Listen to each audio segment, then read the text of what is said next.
बंशीधर शुक्ल जी ने लिखा कि अब क्या होने लगा। उन्होंने कहा, कहां हूं बेड़िन की झनकार, कहां एक कुर्सी गद्देदार, कहां अब रिश्वत बेशुमार, हुईगा स्वतंत्र भारत हमार। और आगे उन्होंने लिखा कि कॉलेज की सब खिड़की स्वतंत्र, टीचर लड़का लड़की स्वतंत्र, हाकिम स्वतंत्र हरहा स्वतंत्र, गलियार घूर चरहा स्वतंत्र, परतंत्र हुए ईमानदार, हुईगा स्वतंत्र भारत हमार। मैं ये कहना चाहता हूं महोदय कि ये देश कैसे एक था जो वी द पीपुल कहा गया है।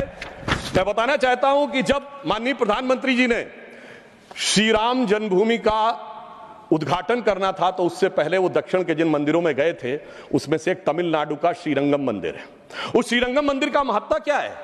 यह माना जाता है कि अयोध्या के जो कुल देवता हैं भगवान विष्णु, वो श्रीरंगम के रूप में वहां विद्यमान हैं, क्योंकि जब उन्हें युद्ध करना था, विभीषण का राज्याभिषेक करना था, तो अपने कुल देवता को वहां स्थापित किया। समझिए, अयोध्या के वो नरेश हैं पर कुल देवता तमिलनाडु में है। देश इस प्रकार से जुड़ता है। भगवान कृष्ण ने अपना शरीर छोड़ा द्वारका में और हृदय उनका जगन्नाथपुरी में है। देश इस तरीके से जुड़ता है। इसके बावजूद लोगों को समझ में नहीं आता कि ये देश कभी जुड़ता था। तो मैं कहना चाहता हूं, आज भी कभी जब आप पूजा करते हैं तो हाथ में जब जल लेते हैं तो पंडित क्या बोलते हैं? गंगे च यमुने च गोदावरी सरस्वती नर्मदे सिंधु कावेरी जलेस्मिन् सन्निधिं कुरु। देश की सारी नदियों का स्मरण हो जाता है।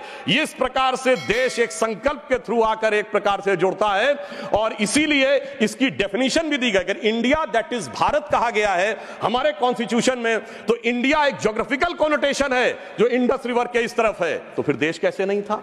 और भारत के बारे में कहा गया है, उत्तरम यद समुद्रस्य दक्षिणम च हिमाद्रिभिः वर्षम यद भारत नाम भारती यस्य संतति। पूरे भारत की डेफिनेशन दी गई है जो समुद्र के उत्तर में और हिमालय के दक्षिण में है। मगर हम क्या बताएं कि अभी भी लोगों के दिमाग में वो विचार है। अब मैं अगले विषय के ऊपर आता हूं। स्वतंत्रता आंदोलन। कांग्रेस बहुत दावा करती है कि उसने स्वतंत्रता आंदोलन में बड़ा काम किया। निश्चित रूप से योगदान था कांग्रेस के बड़े नेताओं का, हम इसको नकारते नहीं हैं।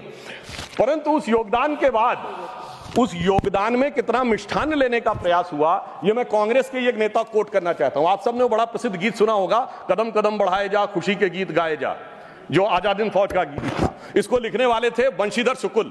वो कांग्रेस के नेता थे। 42 में भारत छोड़ो आंदोलन के वजह से उनको निकाल दिया गया नौकरी से। वो लखनऊ में आकाशवाणी में कार्य करते थे। मगर जब आजादी के बाद उन्होंने जो भ्रष्टाचार देखा तो उन्हीं की पंक्ति में कोट करता हूं। क्यों? पहले कांग्रेस का एक चवन्नी हुआ करता था सदस्यता शुल्क, नारा होता था एक चवन्नी चांदी की जय बोलो महात्मा गांधी की। अब बंशीधर शुक्ल जी ने लिखा कि अब क्या होने लगा। उन्होंने कहा, कहां हूं बेड़िन की झनकार, कहां एक कुर्सी गद्देदार, कहां चवन्नी मांगे गुजर, कहां अब रिश्वत बेशुमार, हुईगा स्वतंत्र भारत हमार। और आगे उन्होंने लिखा कि कॉलेज की सब खिड़की स्वतंत्र, टीचर लड़का लड़की स्वतंत्र, हाकिम स्वतंत्र हरहा स्वतंत्र, गलियार घूर चरहा स्वतंत्र, परतंत्र हुए ईमानदार, हुईगा स्वतंत्र भारत हमार। ये तो मैं 1950 के आसपास की बात बता रहा हूं।